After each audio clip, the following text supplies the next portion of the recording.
Welcome back, everyone, to another amazing speaker session. Next, joining us at SheHacks is Miss Pooja Gulrajani, who is currently working as the head of engineering at India's largest digital payments and fintech company, PhonePe. She leads some of the core teams which are at heart of payment processing. In this role, she wears several hats, driving product and tech roadmaps, pursuing process improvements as teams, inspiring and motivating teams, and of course, deep diving into exciting tech challenges that naturally come with hyper growth teams. She has been a technologist for 19 years, leading high performing engineering teams while delivering large scale distributed solutions across domains such as payments, e commerce, co working, and insurance. She has provided leadership in a startup as CTO as well as Amazon teams. She also led the technology team for the UK's high volume BACS payment scheme for settlement and direct debit systems at Vocalink MasterCard. But at the end of the day, she believes that quality of life is directly linked to the state of mind. And over the years, meditation has acted as a daily rejuvenator for her. The entire team of She Hacks and Triple IT Allahabad welcomes you, ma'am. It is a great honor to have you among us today. So, ma'am, over to you. Brilliant. Thank you so much, Nikunj, for such a wonderful introduction. And I think welcome to everyone who's joined this session. I know, and first of all, thank you for the organizing team again to put this together, concentrating and propelling women who want to be engineers. With me today, I have two brilliant engineers from PhonePe. In addition to me, I have Shweta Trivedi, who's an architect in PhonePe and cracking great problems that come with hypergrowth startup. Nikita also is with me, another brilliant, excellent engineer that we have in PhonePe, who's working on offline and CRM pods, and we'll get into the details. While I was asked to talk about inspirational, motivational stories. To me, there's nothing more inspiring than the work we do. And in this session, what I want to do is start with walk through a little bit about the PhonePe journey, the kind of problems that we are solving. Also today, because I have Shweta and Nikita with me, I want them to talk to you and share with you some of the challenges that come with building an app at PhonePe scale. We'll do a little more deep dive, share the kind of problems and challenges we are solving. To me, I think there is, as I said, there's nothing more inspiring than the problems that we solve through technology, and I hope that you'll be able to connect with them. Once we go through the PhonePe journey and the technical challenges, I would love to take out a little bit of time in the end and speak to Shweta and Nikita, maybe have a little chat about their experiences, and then open up the forum for any questions that you all may have. So I think the chat is open. If you'd like to type something in the middle because I may not be able to hear you, please do that. I'll love this session to be more open and for you to connect with me through chat. We'll be happy to take up any questions. Cool. I will share my screen from here on. First of all, hello Shweta and hello Nikita. Hey Pooja. Hello Pooja. Hello everyone.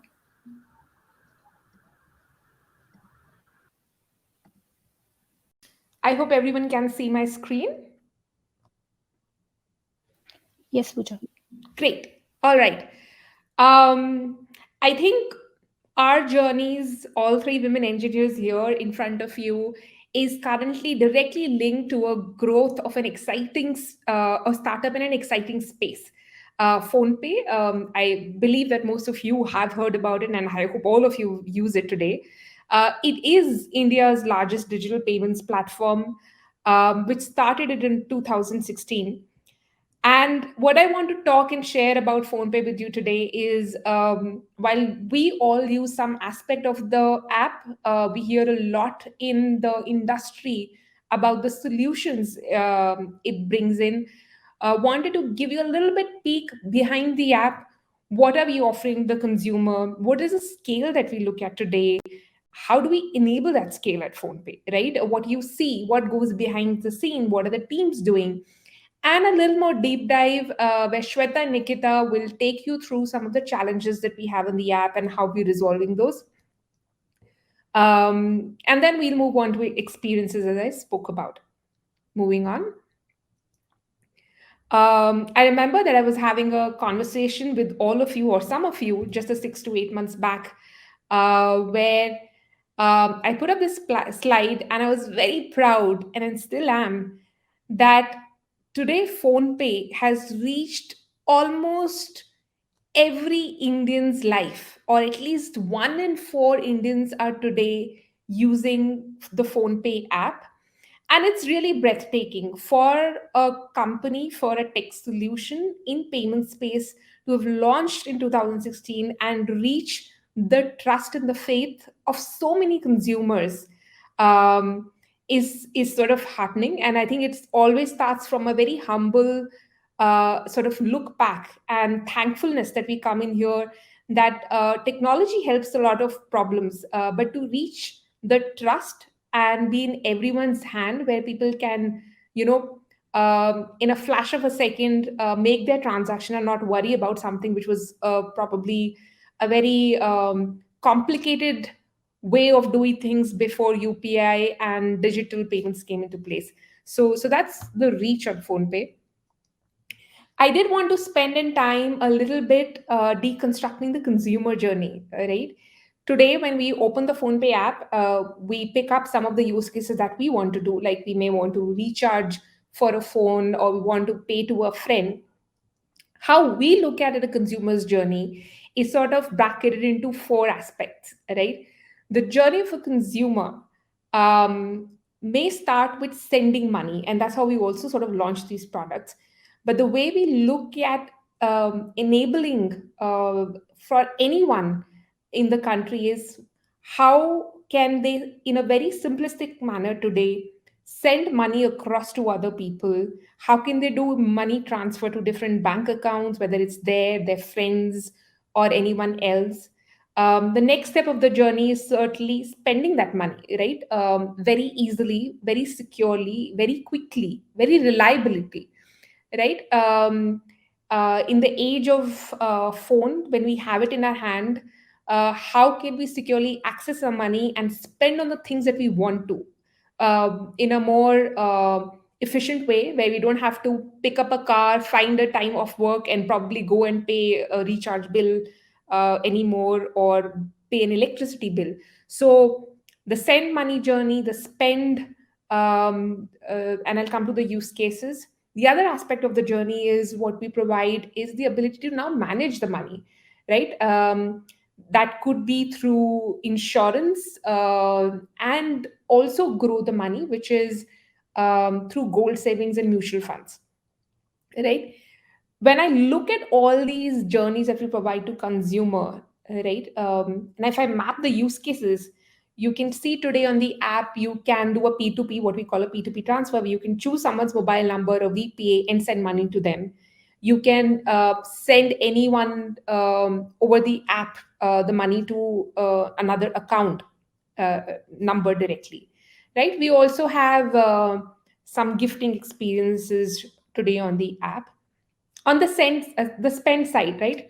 Today you can be on an offline store, you can scan a QR code, make that purchase very quickly. You don't have to, dig into that 100 rupees or a 500, wait for those 5 minutes for the exchange.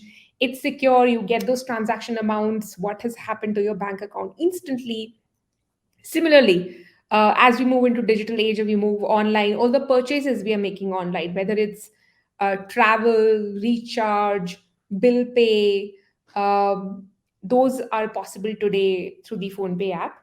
And as I mentioned, as we grow certainly on some more aspects of using the money, one is managing, which is whether you want to purchase insurance, you want to access some other features of the banking platform, and the fourth, which is very critical around money, is how you sort of save and grow through different schemes, whether it's mutual funds or gold savings.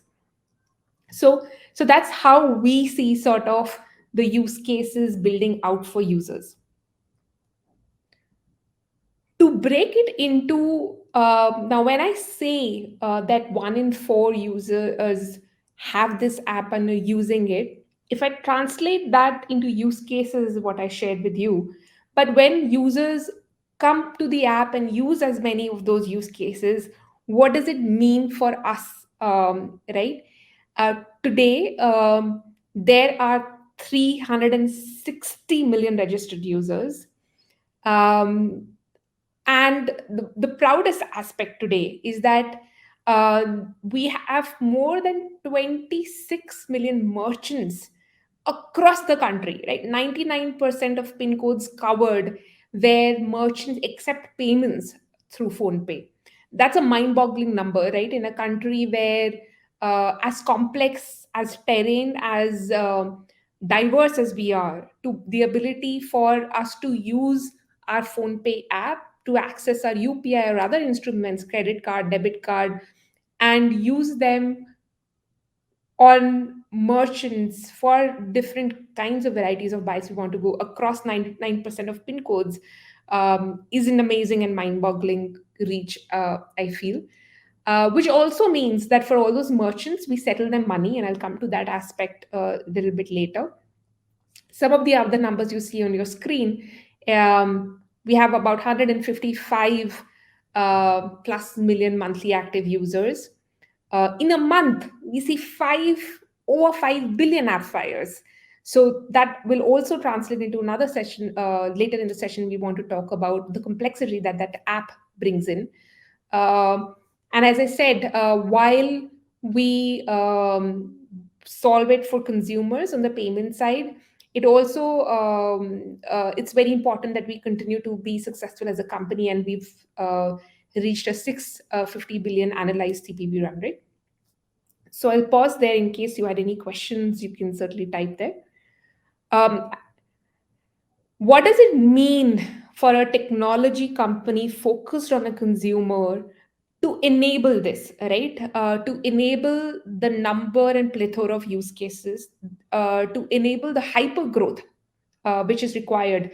Because once we launch a product, whether it's P2P or a mutual funds, what it gets us to deliver and solve it in an iterative manner, and our ability to not only focus on the few things that we've built, but continuously offering and launching new growth areas and new solutions for the customer, requires enormous scale. And to just to give a peek on what goes behind the scenes, right?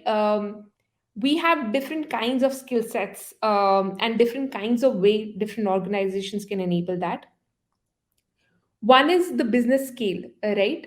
If you look at anything that we offer, it requires us to have partnerships with businesses, whether it is in mutual funds, whether it is having the tie-ups and conversations with different regulatory bodies, whether it's our tie-ups and integrations with different credit card and debit networks to be able to do that. So it means continuously scaling our business relationships, which is important for our kind of consumer facing flywheel that we want to have. Um, the other aspect to enable this kind of solution is the engineering scale. And I think you'll get a peek a little bit later in the slide. But the thought behind ensuring an app like this can allow multiple and plethora of use cases to be built simultaneously, for teams to have autonomy, for teams to have the ability to deploy, scale, and do feature development, comes back to a core of what the design philosophy we've chosen, whether it's the microservices architecture, it's the choice of databases that we've seen. So that becomes pretty important. The third one there, right? Engineering career journeys. We are a tech-enabled solution. So the most important thing for us is the people. It's the three of us you see here, and hundreds and hundreds of engineers, business and product people. But to enable this, I think the way we look at it is that we ensure that everyone's career and engineering journey gets those opportunities that the problem space gives, and they're supported in their not only the ability to deliver, but how every individual gains through a compressed learning curve in such an hyper growth environment. To enable this delivery, again, I said the way very key things to PhonePe is how we structure our organization internally. I spoke about we have different problem areas, we have different use cases to solve. So today we organize ourselves in something called a, you may have heard, every organization has certain verticals or the ways they organize themselves. For any problem that you see today or any aspect of feature that you see on the app today, it requires different skill sets, right?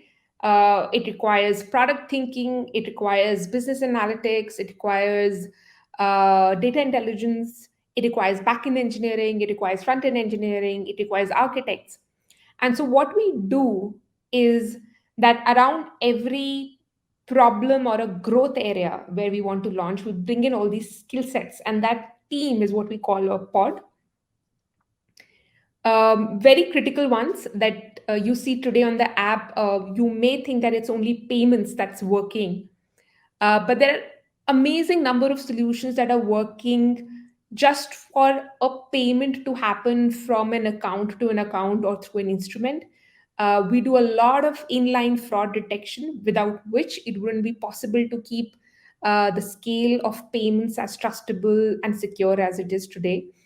I spoke about the millions of merchants, right? We need to ensure that they get paid out and they are settled to in time.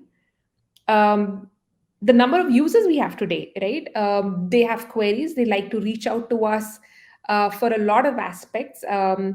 And how we support customer support. So these are also operational automations that we get into to enable the the solutions today. Last but not the least, I think any growth in any org or in any career can't happen without fun. And we as a philosophy love challenges, but also love to have fun. And I think the very interesting thing about PhonePe has been that we have someone with the title of CFO, which is a chief fun officer, which is, I think, very rare. So yeah, that's a little bit of peek. I'll just pause here in case anyone has questions, anyone has typed anything that I like to. I think there's one question.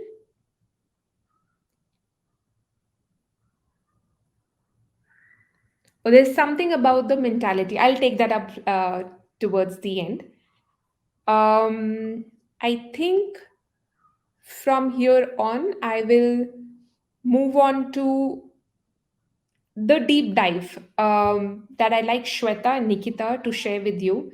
With the scale we are at, there are very, as we know, that app is a central technology vehicle for us to be in everyone's hand, for everyone to be able to use the facilities that the digital age brings in, and how we invest in it, how we think of the problems, what are the technical insights, right, that we like to work with. I'll hand over to Shweta and Nikita.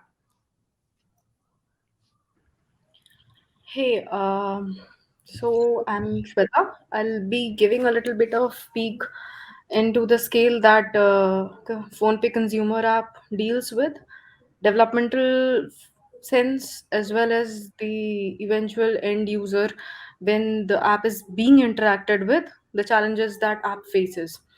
So, just to give a little sense of the source code and what happens during development, the complexity, because of the scale, we have more than 100 engineers working on the same code base, maintaining the same code base seamlessly without having to interfere, without being in conflict with other developers, their features, and finally everything ending up in a beautifully compiled consumer application to be handed over to end user. That is, so the volume of engineers that works is one thing. More so, the entire code base itself has more than 100 modules, and each module, like, to define what one module may comprise of, it's like encapsulation of an specific kind of behavior big enough to own its own independent repository, maybe. So you can assume it to be 100 different microservices being in sync together, each catering some portion, some attribute, providing some service of value to the other, and eventually ending up in the consumer app experience, enumerating the n number of items that Pooja listed, what consumer app offers: gold payment, insurance, mutual fund, n number of other things. So effectively, all these modules working in sync with each other, ensuring each module interaction is safe during interaction, so that none of the data leakages happen. Every module, the interactions are adhered to in the best possible fashion, ensuring apt performance. Further, even the each module may even comprise of a totally different behavior. So no two modules would be serving effectively the same thing. So each, when we say a set of 100 modules, it effectively means you are managing 100 different microservices at the same time as soon as the consumer application is launched. Few may be at that very instant, few may be triggered at some later point, but all are essentially important for the entire consumer application experience. Then we pods, as Pooja defined a little while ago, the same thing translates even in the app world. We have more than 20 pods, each functioning as its independent organization of its own, having a complete list of backend, Android, React, iOS, product, EMs, the entire, it's like that complete family that has its own roadmap, making any feature live and deliverable as an experience to the end user. While this was the developmental complexity, the coordination between these many developers, the final end product, the product that actually gets delivered to you, it's one glance into what we are actually doing on a daily basis. It's like the number of events that we aggregate, it's more than 750,000 per second. So these are mostly fraud prevention events. So because of the our wide reach, there we have end users with all kinds of experiences who are not that tech savvy, who get easily trapped into social frauds. These events are fraud prevention mechanisms, are rule evaluations.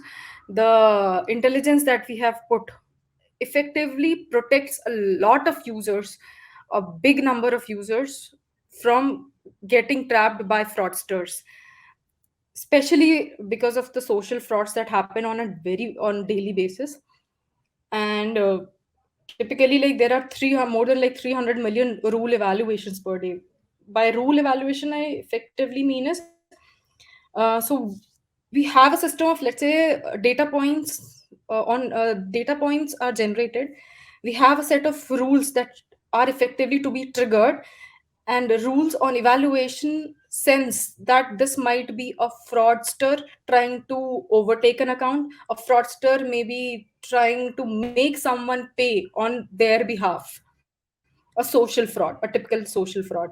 So we have cases, for instance, people are fooled by assuming posing as delivery boys, or like calling the customer up, sharing some fraud links, getting some weird applications installed by them, and then luring them into making the payment via UPI. So these rules have to be triggered as and when users are using the application, they are trying to make the payment. We have our rules let us know, based on the knowledge points that we have collected, that is this a genuine transaction, is this could this be a fraud, is this value risky enough to be evaluated for a stricter rule set, or is it just a normal payment that a genuine person is trying to do. More than like 200,000 per second knowledge points are generated and delivered in the system.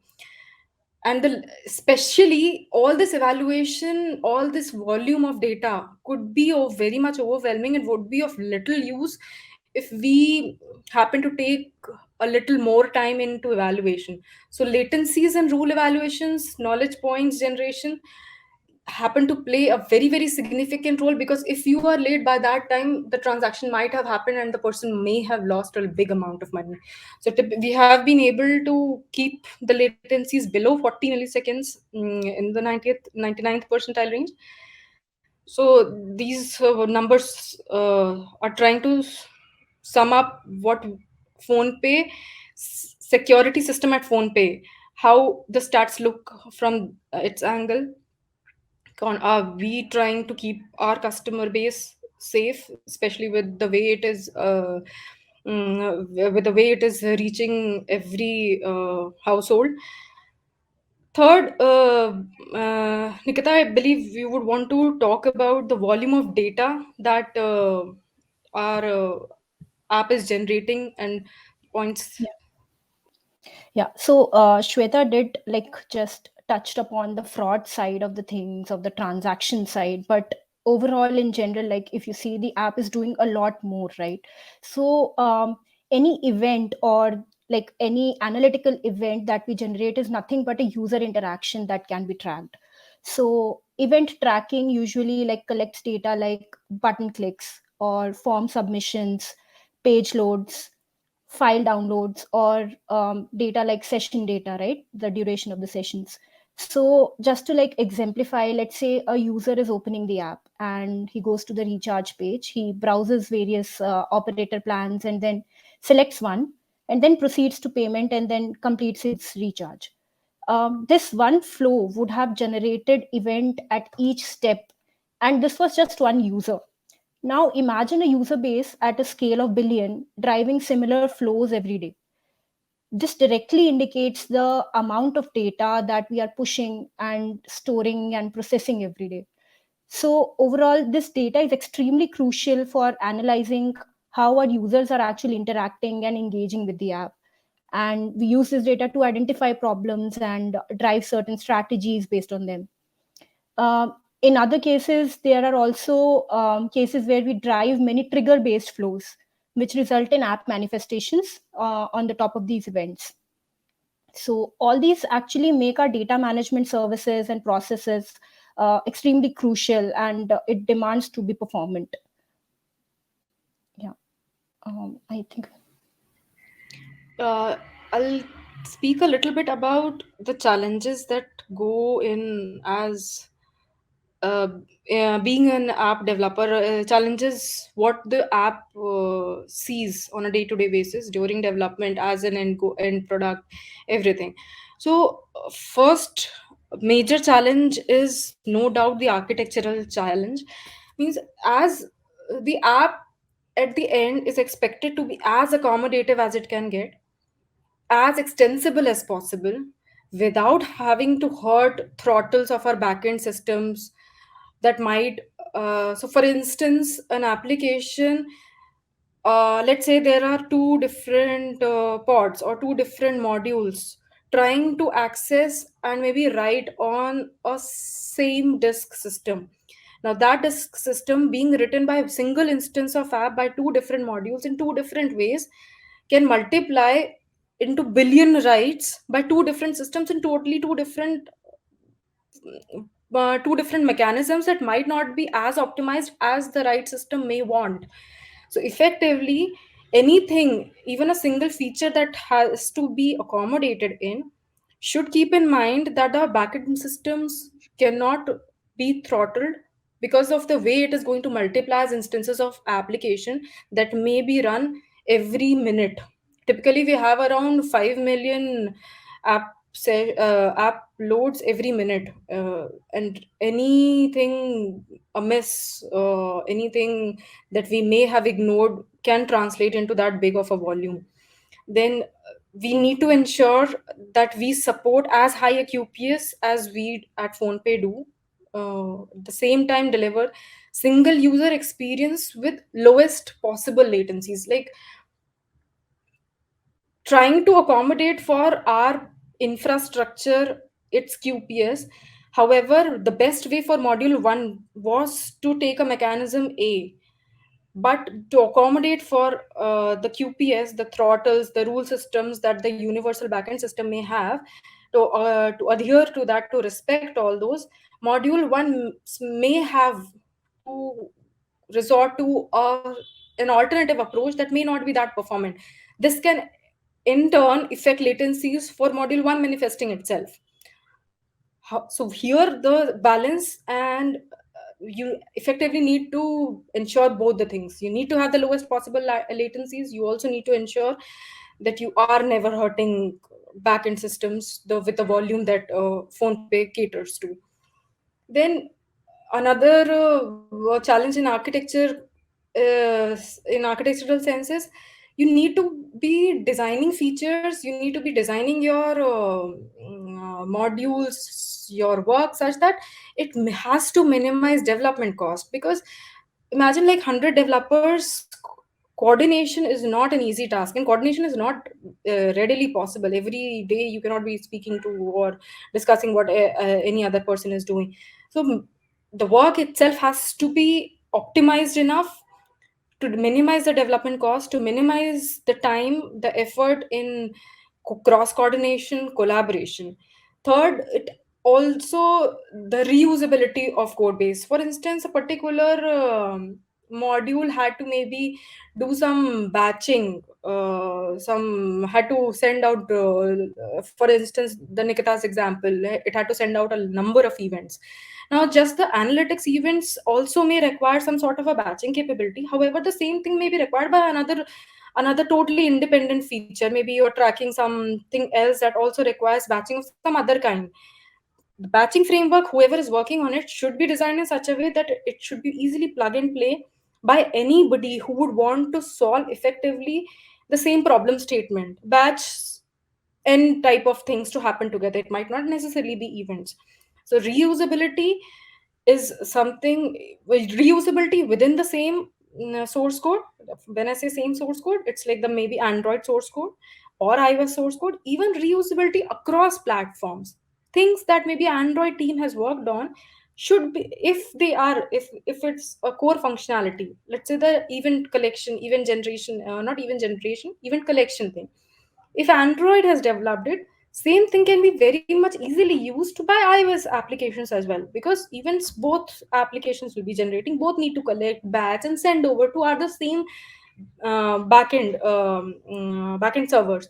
So effectively, this is one core thing that should be reusable across pods. One team works, another team should be able to save time on development because it's already developed.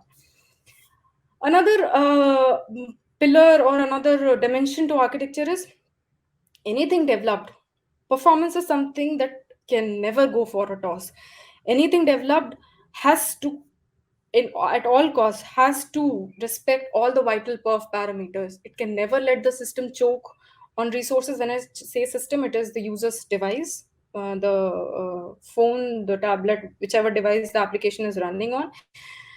The end goal of any architectural design, any solution that is proposed or implemented in production, has to stick to the vital perf parameters, being as stable as possible, never let the system choke on resources, even in the worst case, with all the load testing in place. Another item in challenges that I feel is flexibility. Flexibility that today mobile teams need to take care of, especially for a market like India. We need to be flexible enough to support multiple languages, multiple sections of user base. A section of user base may be very much willing for financial products. Another section may only be willing to maybe book those the apps available on Switch, or book like Zomato, Ola, etc.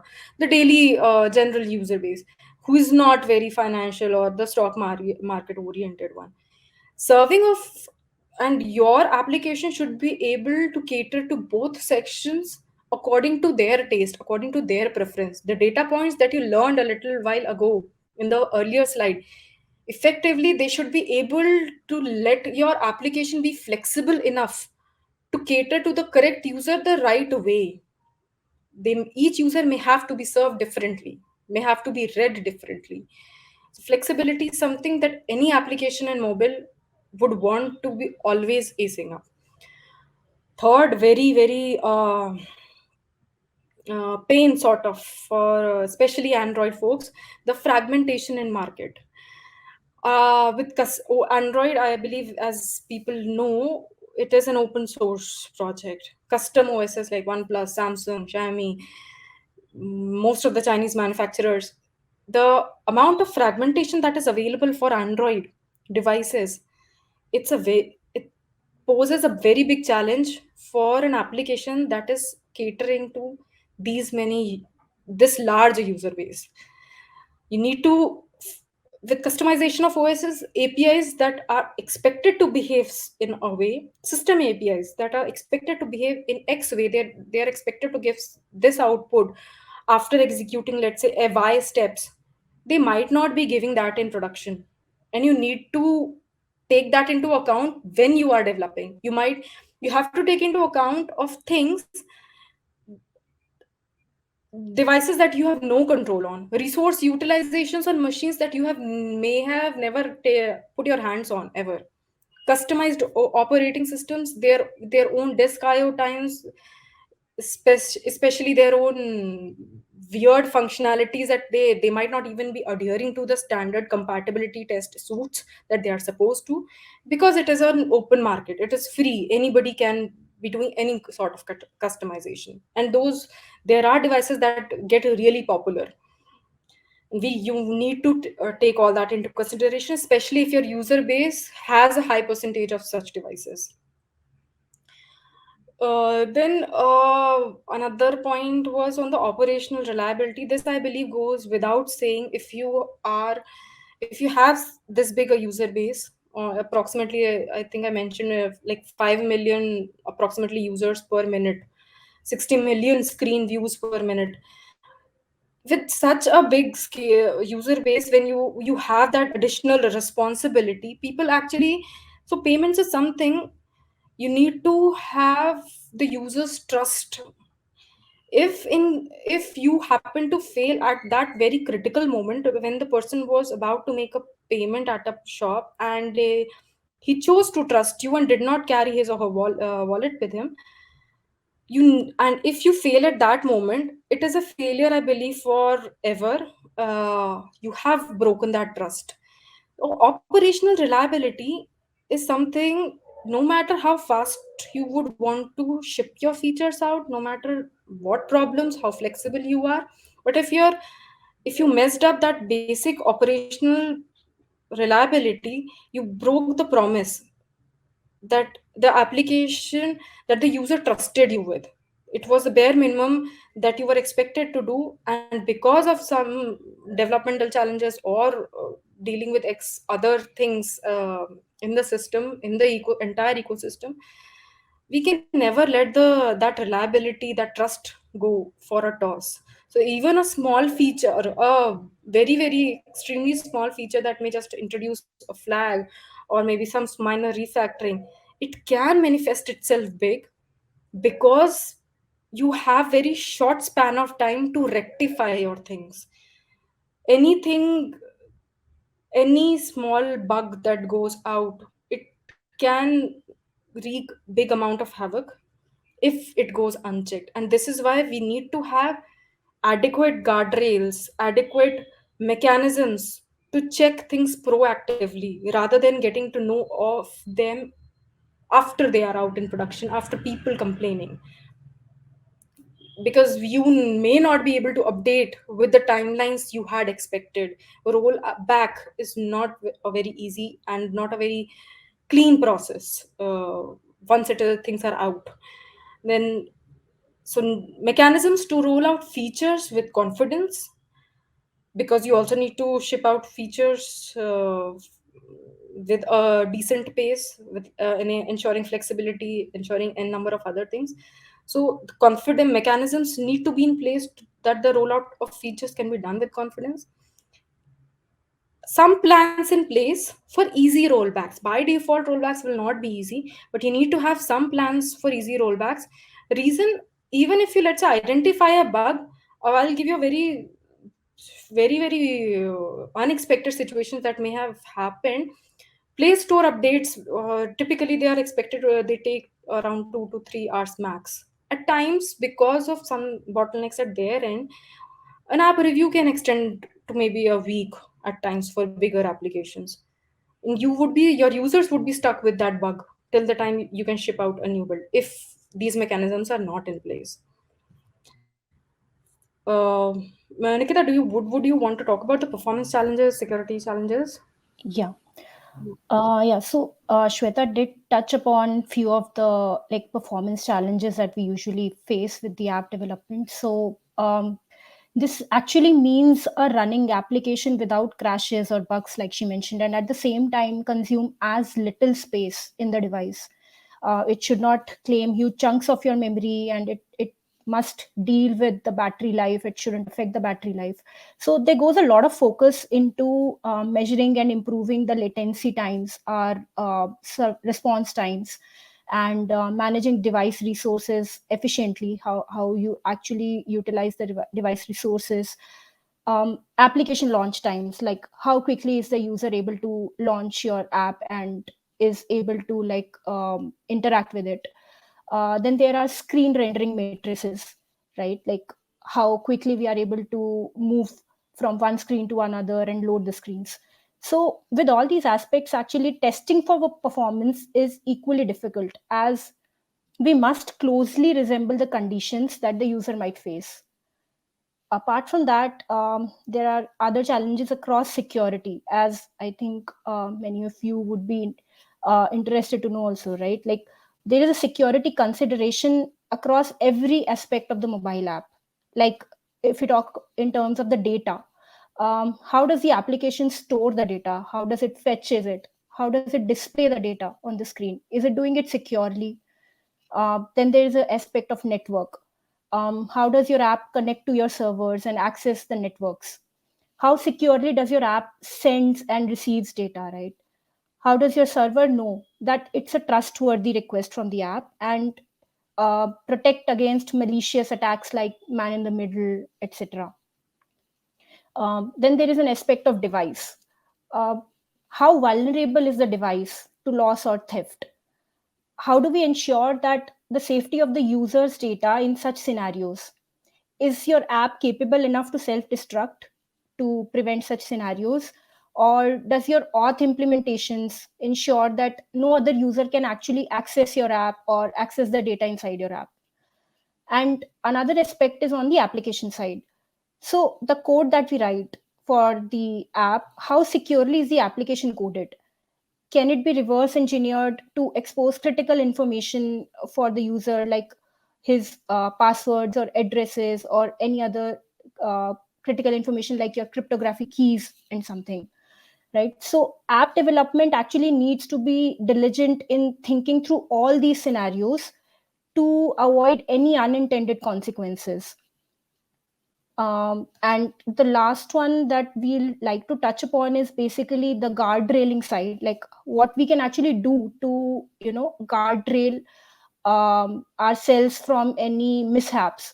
Because as Shweta also mentioned, right, like once an app is pushed to the Play Store, the only chance you will actually get to correct your mistake is with the new app release.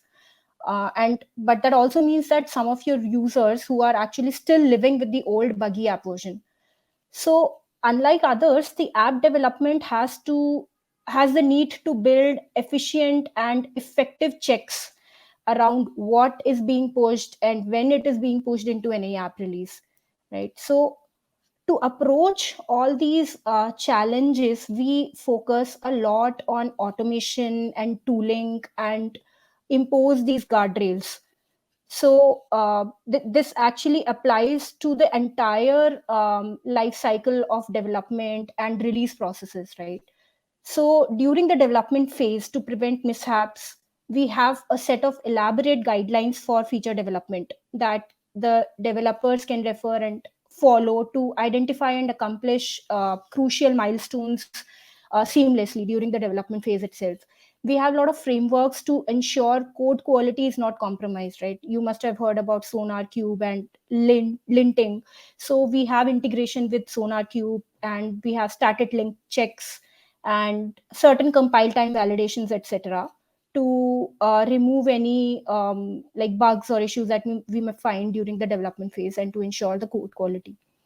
Then there are frameworks to ensure that different pods and different modules do not actually end up interacting with each other or hurting each other um, in a way that is degrading. Like, so for this to handle, we have certain frameworks. Like there's a framework called Launchpad, which actually prioritizes and schedules the different modules in the app for app launch optimization.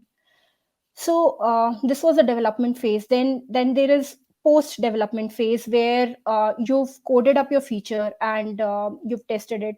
Now what we can do at this step to prevent unintended mishaps. So code reviews actually play a very crucial role here. We have automated integrations with the code reviews on MRs, merge requests on Git that log Jira tickets automatically, which can assist in future tracking and taking the review changes to closure in the future. So we even have a very special allocation to code reviews in our release lifecycle timeline, which highlights how important code reviews are for us. Then there is a phase of basically post code merges, when we have merged our code changes to the, let's say, the release branch. At that point, there are a set of test suites that we have come up with, we have developed, that we integrate as part of our release pipeline evaluations. So whenever there is any release and we trigger a pipeline for the release candidate, these test suites get run. So these include things like UTs and automation tests, things and checks like APK size, increased thresholds, and app upgradation tests with previous versions. So these kind of things actually ensure that we identify any breaking changes or any kind of other degradations upfront, and our release process is actually smooth, right? Shweta can throw some more light on the other approaches that we follow. Yeah, so I'll just try to speed up and give a glimpse of the uh, mechanisms via which we are trying to address the challenges that we tried to list above. Um, one very, I think, one very important thing that got highlighted because of the problems, because of the large number of developers, the large code size, modules, etc.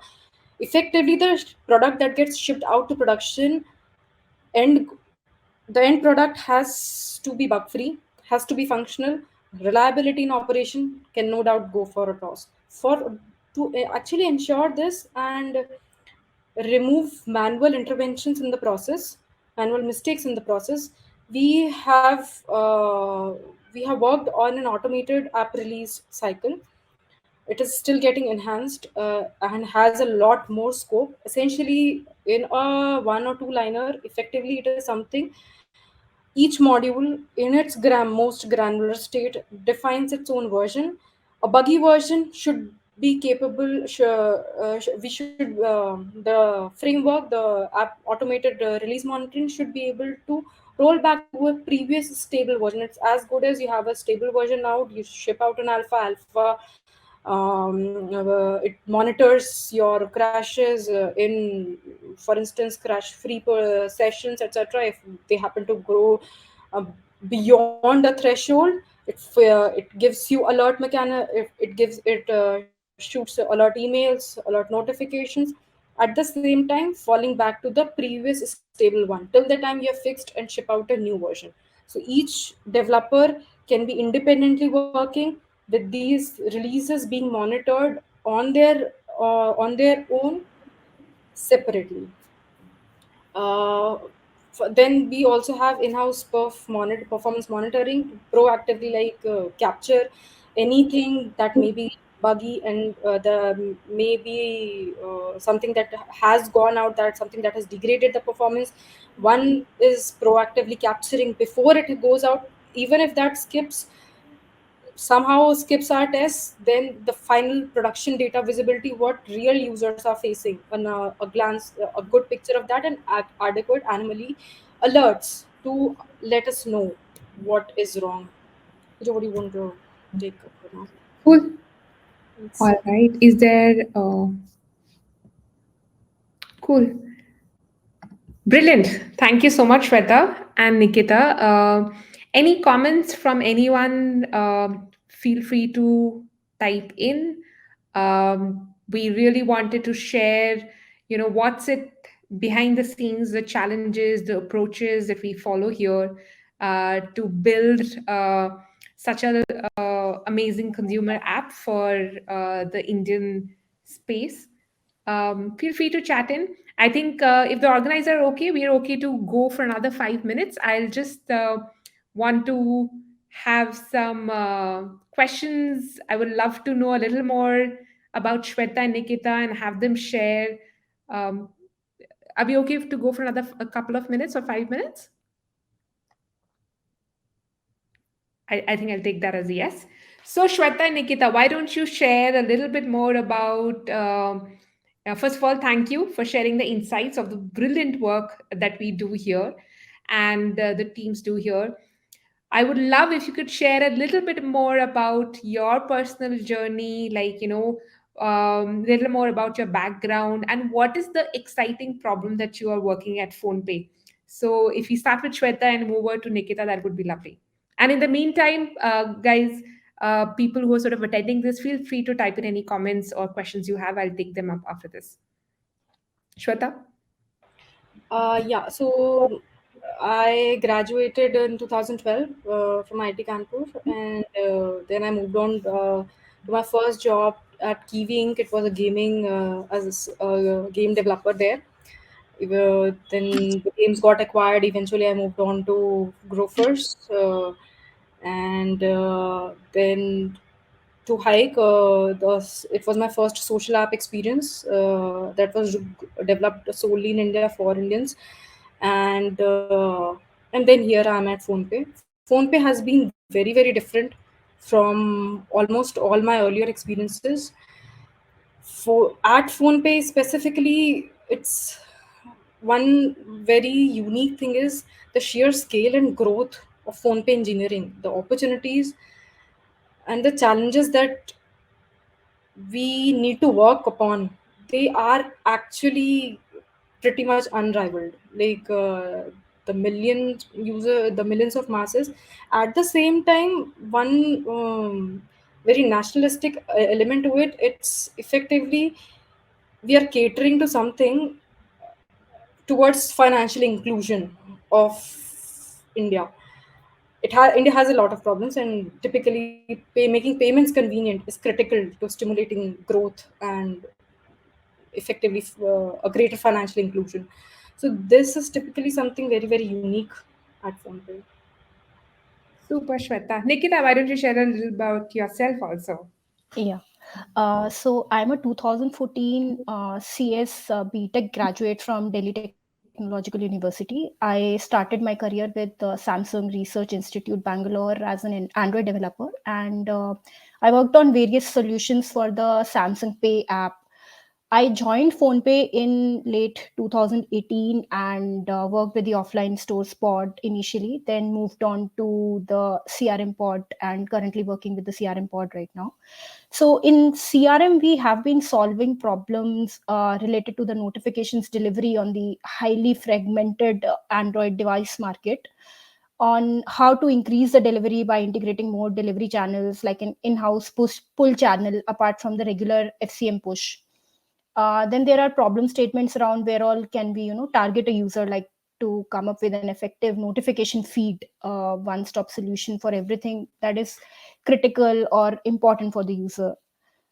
Besides technical challenges that we so often face and solve at PhonePe, dealing with the massive scale, as Shweta also mentioned, right? What really has kept me motivated is the impact that even just one line of code that I write, can create. And that in turn drives me to think out of the box and inspires me to be really good at what I do and the code I write. So not every day actually we get to work in a system that provides with such opportunity. And one other thing that has really helped me grow is the amount of end-to-end ownership that I get. I think apart from just writing good quality code, it's really, really important to actually own that up end to end. So when I say owning that up end to end, it involves driving the design and solutioning discussions and managing the rollouts of your feature, break it and make that up again, right? So this really helps me become a more accomplished developer in my own sense. And this is something that I really got to experience and develop on my personal growth side at PhonePe. Brilliant. Thank you, Shweta. Thank you, Nikita. I don't know if we still have a couple of more minutes. I would love if other people can put in any questions they have. I would also ask Nikita and Shweta to share any tips, I think, for hacking that the team is going to do. Any quick ones? So Pooja, before our tips, like, wouldn't you want to share? Like, you have had an incredible and very, I believe, an exciting career. Would want to share some, like, just some like key decision makings during our career, things to take care of, anything, any learning, choosing place of work, anything like that. Yes, absolutely. I think, uh, you know, you mentioned about choosing place of work and learnings. I think, we spoke a lot about technology in this session. But I think while building and getting better as, technical developers or engineers is critical. And I'm pretty sure everyone here will continue to, grow in that. I think we should always remember that what we are building is for a purpose. There is a solution that we are bringing in. So, in a day to day lives, when we're working, ensuring how we understand the product that we are building, what are the business impacts, what is the consumer journey, has been equally important in the career, right? So, while we solve things technically, having that 360-degree view of what we are building, building something very complex ultimately can be done, but does it really fit what you want to build for the consumer? Is it right for the consumer? Are also very critical questions, I think, when we build out stuff. You asked about, I think, picking places to work. Yeah, choosing a place of work. Yeah, I think, I feel while engineering is old now, but I think software engineering continues to evolve, right? I would say that if we have the choice, we should certainly look for workplaces, where engineering is at the core and the leaders understand engineering, right? So that they can bring in their learnings and evolve the engineering practices. You can connect with them. So, an engineering focused company, certainly. The other aspect is, I think, as women, I would say we should look out for companies which are investing in women engineers. They understand the nuances, and they want to shape the company to accommodate our needs, our different working, styles. I feel that women leaders are extremely effective, but can have very different tactics to deal with a problem, right? They may be not as loud in meetings, but maybe more collaborative and still get things done. So organizations which invest in a different thought, which are investing in women, certainly I would look out at that. We can come across organizations which are now working across the globe, so you maybe end up working in different time zones. So the culture of the company, right, how they respect the time, even if you were to work in a different time zone, how your times are managed, how does the company is sensitized about those. So those little aspects, maybe a little more homework, but certainly go a long way in giving you that balanced learning. So some of the high level things that I had in my mind. Yeah, thank you so much, Pooja. Hacking tips from you, Shweta, Nikita? Uh, One, I believe the idea that effectively you want to go ahead with in a hackathon should be effectively aiming at a small functional product. It might be better than a complex problem statement if you indeed are like very much willing to tackle a complex problem, then maybe scope it down, and also like get the mechanisms of implementations. Let's say you're using a new id, a new database, etc. The learning curve, get past those before you start the hackathon, so that will save a lot of time. Yeah, and I think during the hack, right in the middle of it, sometimes we are tempted to change our course of plan, and we think of something more exciting. But I think it's always good to stick to your original plan, whatever you thought of in the beginning. It's always good to stick to that plan and then bring it to closure. That would really help.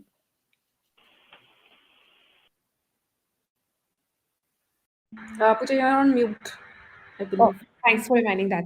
Then thank you everyone, and thank you the organizing team. Thank you from Shweta, Nikita, and me, and the whole PhonePe team. Over to you. If anyone has questions, open for that. Actually, I think there were no questions, but there were really great comments. People found this very insightful. So thank you so much, ma'am, for these words of advice and encouragement at this very important time. It was a really insightful and interactive session, and we loved knowing about you and your work. On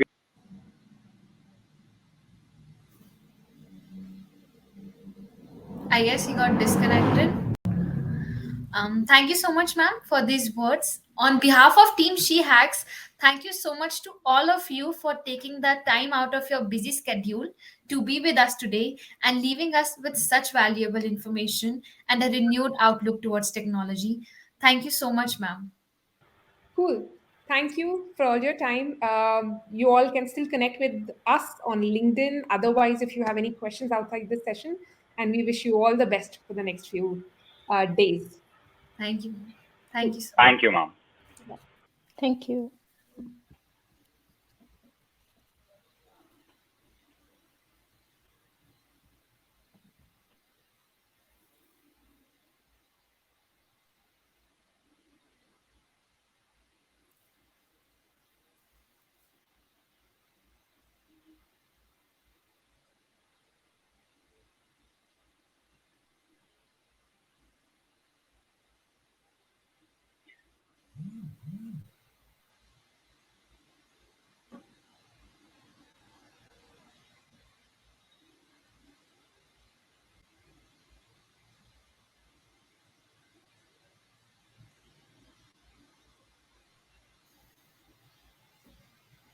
Again, as a female developer, you understand the importance of presentation.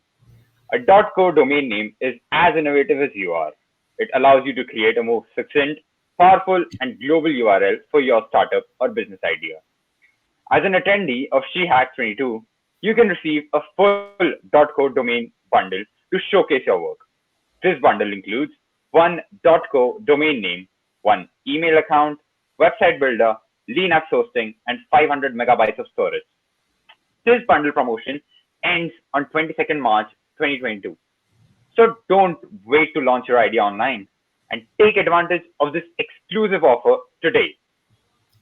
Tracy Sun once said, "Love what you do and do what you love." Doing something new and different requires a level of drive and passion that is really hard to fake. When your heart is behind what you are doing, so much is possible. Truer words have never been spoken, surely. To build something entirely from scratch and work with heart and soul to make our vision a reality, it's an experience that everyone should have. Thus, we begin an amazing 3-day journey consisting of a wonderful mix of intense programming, motivational speakers, and brainstorming sessions. The Indian Institute of Information Technology, Allahabad, established in the year 1999, has always focused on giving its students a platform to get crucial industrial experience by providing opportunities to work on real world problems. SheHacks is thus a culmination of the belief that a hands-on experience in technology can open new doors and give women essential tools to shine in their careers. Women in technology is no more a myth, but a mission undertaken by Team SheHacks and Triple ITA to encourage, motivate, and empower budding developers to explore their passions and achieve their full potential. So, participants, make the most of this opportunity, whether it is by engineering creative solutions and building fascinating projects, or by gaining important wisdom and skills from the amazing speakers, or simply by connecting with like minded women who are on this journey with you. Remember, help is always given at SheHacks to those who ask for it. So consult the mentors for any sort of guidance you need and do your best. The coming days will be exciting, exhausting, but extremely rewarding. This brings us to the cherry on the cake rewards. Rewards are endless at SheHacks. Not only is there invaluable experience and knowledge to be gained, but also we have for you super prizes that are up for grabs. So, to help our participants stay motivated throughout the exhilarating hackathon, the team securing the first position will be rewarded with a cash prize of rupees 20,000. The team securing second place will get a cash prize of rupees 15,000. The third place will receive rupees 10,000. Also, a special fresher only prize of rupees 5,000 will be awarded to the best fresher team. Besides that, we would like to extend a warm appreciation to our sponsors for helping us bring this event to life. We're extremely proud to announce that we are sponsored by some of the leading names in tech, including Filecoin, Cello, RStudio, Tezos, Polygon, Devfolio, Coil, Mintbase, GoDaddy, the Graph Foundation, and last but not the least, PhonePe. We would like to thank them for their support in making this event happen on such a scale. First, we have some really great news. This year, on top of all the benefits, SheHacks offers you the gigantic opportunity to work as an intern in PhonePe. Some of the best teams will have a chance to interview for internship positions at PhonePe. Next up, we have a prize sponsored by Filecoin. Filecoin is a public cryptocurrency and digital payments platform intended to be a blockchain-based digital storage and data retrieval platform, offering a marvelous cash prize of rupees 20,000 to the team for the best use of IPFS or Filecoin. And now we also have a prize from Polygon. Polygon is the first well structured and easy to use platform for Ethereum scaling and infrastructure development. With Polygon, new features are being built around the existing proven technology to expand the ability of blockchain technologies in businesses. A cash prize of rupees 10,000 awarded to the best project built on Ethereum, and a cash prize of rupees 15,000 as well as opportunities for internship roles will be awarded to the best project built on Ethereum and Polygon. Up next, there is a prize sponsored by Tezos. Tezos is a decentralized blockchain network which works on proof of stake consensus, making it a highly secure platform for deploying smart contracts and executing peer to peer transactions. A cash prize of rupees 20,000 and continuity grant opportunity worth $5,000 for outstanding projects for best D app built on Tezos. Our next partner is Cello.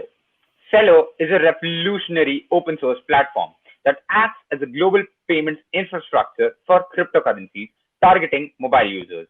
It is making financial tools accessible to everyone using innovative features that allow payments to be sent to and from any mobile phone in the world.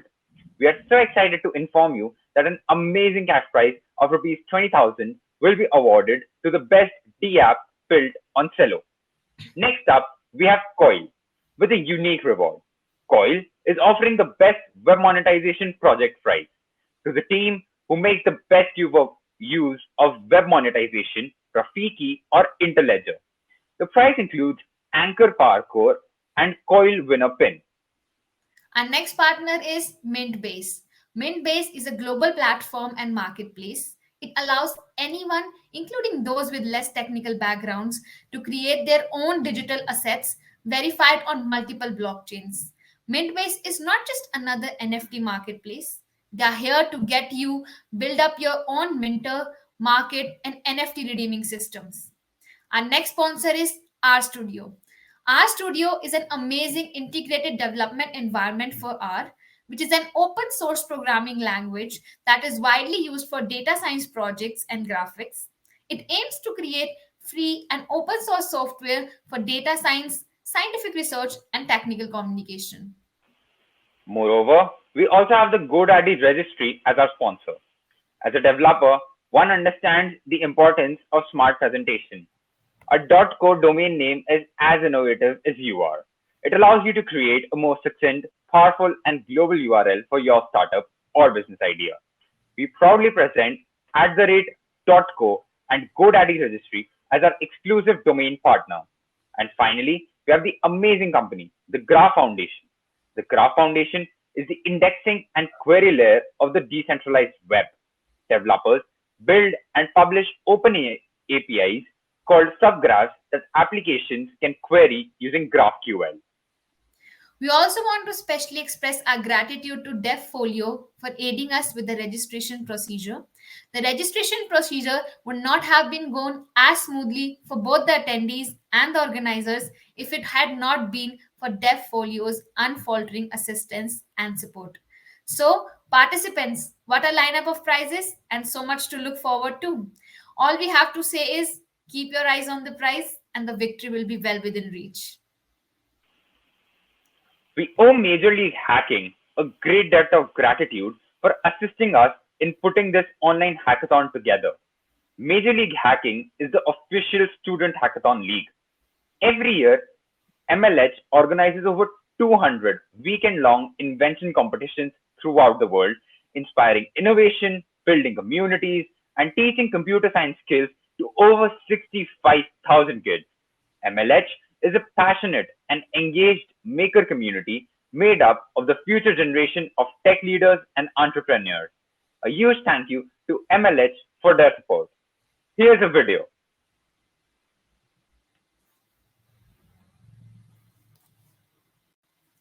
I'm going to be going over generally how we use the demos and judging spreadsheets that you all have been using.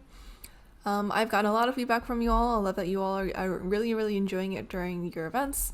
And if there's any sort of feedback, please email league@mlh.io with any sort of feedback or suggestions, and so we can keep improving these different documents. Now, before we get started, if you ever need reference to the actual documents themselves, from the actual templates to a demo version to this actual slide deck too, it is all listed in here inside this link and you can get to it. Now, with these actual documents themselves, there's a lot that goes on, but I just want to call out 4 main key features that these documents do help you do. First one is ensuring that all the projects are submitted correctly, from hackers ensuring that they've submitted the correct prizes and also submitted to the actual hackathon itself, to the organizers making sure that they have the correct roster of projects for the hackathon to start judging. Then secondly, filtering through projects so that only qualified projects, aka those that have met the submission rules, are really passed on to the judges and to judging in of itself. Third one, knowing the status of a judge's progress throughout judging. And then last one, determining winners for the hackathon pretty easily. Now, going through the overview of what generally you can expect for these different sheets. First one, again, is making sure that all the projects are verified that are submitted, downloading and importing the project exports, filtering projects per the submission rules, allocating judges to the actual projects themselves, judges doing the actual judging, assigning points to each winner, assigning points to each project, and then determining prize winners as well. Now, for each of these, there are different stakeholders that have parts inside different parts of the process. And so from organizers to sponsors to hackers, there are different parts that they're really involved in. So for organizers, they're really only in charge of step 2, 3, 4, and 6, and 7, versus judges are really going to be in charge of step 5, just doing the actual judging. And then hackers are really only in charge of step 1 to verify all the different projects submitted. Now, with that in mind, now I just want to go into the actual sheets themselves. So there are really 3 main sheets you have to pay attention to.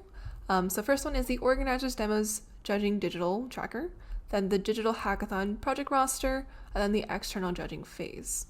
Now, each of these have different really responsibilities, quote unquote. The first one, the organizers tracker, is really in charge of downloading and importing the project exports from DevPost per se. Second, filtering projects per the submission rules, and then at the very end, determining all the different prize winners. The second sheet, the digital hackathon project roster, is in charge of getting that public project listing to your hackers to make sure that their project has been submitted correctly. Then the last one, the external judging phase, is really in charge of checking in and also allocating judges to the actual projects themselves for your judges to do the actual judging and also to assign points to every single project. And there's a lot of connections, there's a lot of data being passed between these different sheets. So this is a general overview of how that really works. So step one from DevPost, you're going to download the data and then import it into the organizer tracker. Then from the organizer tracker, you do your cheating tracker, cheating check, cheating filter, and then from there you're passing on that project roster into the digital hackathon public sheet that'll be sent to your hackers. And then on the flip side, you're going to be passing over that same project roster post-filtering into this judging sheet where judging is going to commence, judges are going to do their thing, and then afterwards the judges' scores are going to be passed back into the sheet after post-judging to determine the actual winners themselves. Now with that, there are a few more videos. First one's going to be going a really quick overview of these different sheets and showing you the actual sheets in action. Then the second one is going to be creating and setting up these documents, going really in depth. And then third one is going to be walking through an actual day of judging example.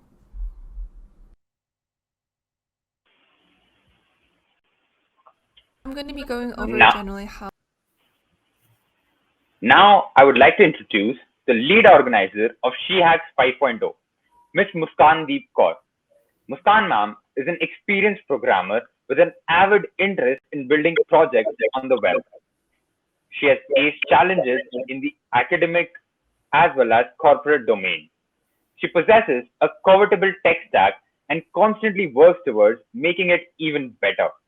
The scale of this event clearly testifies to her efforts at promoting inclusion in tech. I now invite Muskan ma'am to address the audience and announce the beginning of SheHacks 5.0. Thank you, Nikunj. It gives me a great joy to welcome you all to SheHacks. And I must say that a virtual hackathon as elaborate as this would not have been possible without the enthralling support we've received from you all in the form of registrations. We at Team SheHacks have put in our best efforts to organize this and are as nervous and as excited as you are. Besides the hackathon, we have with us industry experts from all around the world to converse, interact, and guide you all in the field so that your success has no limits. And finally, before we begin with the hackathon, let us establish and revise a few ground rules for the smooth and fair execution of the hackathon. First, we expect everyone to give credit to where it is due. If you're taking help from anyone except the mentors, it should be your teammate. Secondly, only upload materials that you have created or have the right to use. Make sure that the content you upload does not include music, footage, images, or trademarks that are someone else's property, unless, of course, you have the permission to use it. Next, and this is an extremely important one, please do not submit projects that you did not create or work on. If you know of a great project that should be here but isn't, you can always take it up with your mentors so that they can share it with the same circle. Additionally, it is important that the project has been developed and created during the period of the hackathon because otherwise the very purpose of the hackathon is not served. Finally, we expect everyone to be respectful. Content containing illegal or foul language, excessive violence, nudity, or sexual activity will be flagged and removed. Content that is abusive or likely to be offensive to others may also be flagged and removed. We request you all to not spam on the Discord servers and make the best use of the experience to interact with the mentors on relevant issues. Please stick to constructive feedback and leave any snark, sarcasm, or ego at home. Any content that is abusive, threatening, expresses hatred, or is likely to offend others is unacceptable and may result in the disqualification of your team. The evaluation criteria and schedule will be shared with you shortly. And lastly, I promise that this was the only humdrum, although important part, because we are all geared up and hope you are too. SheHacks is on, finally, and we're looking forward to sharing ideas and seeing your projects. And with this, let the hack begin. Thank you, ma'am, for that inspiring talk. With this, the official hackathon period begins. We request all participants to stay active on the Discord server and specifically keep an eye on the announcements channel for further updates about the event.